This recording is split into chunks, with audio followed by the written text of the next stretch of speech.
దేవుడు నిన్ను కాపాడేవాడు కొనకడు. బబ్బబ్బబ్బబ్బా, ఏం కష్టం అండి అది.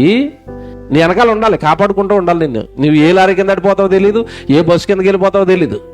నీ వెనకాల దూతలను పెట్టుకుని నీ వెనకాలే ఉండాలి దేవుడు. రెస్ట్ ఉందండి దేవుడికి.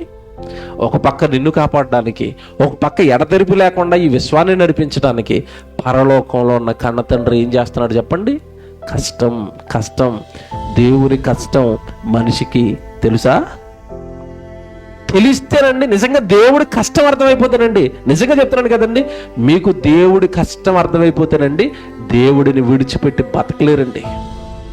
దేవుడి సన్నిధికి రాకుండా ఉండలేరండి. దేవుడి వాక్యం చదువుకోకుండా ఉండలేరండి. దేవుడి పని జరుగుతుందంటే అసలు ఇంట్లో ఉండలేరండి.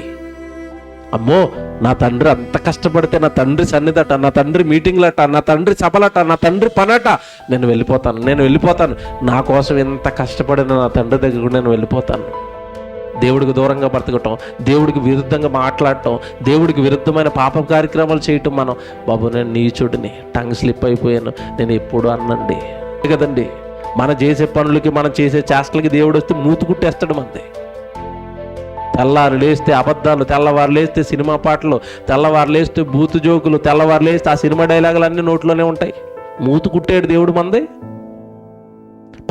పాపాలు నేరాలు. దేవుని పిల్లలారా, దేవుడి కష్టం మనిషికి తెలుసా?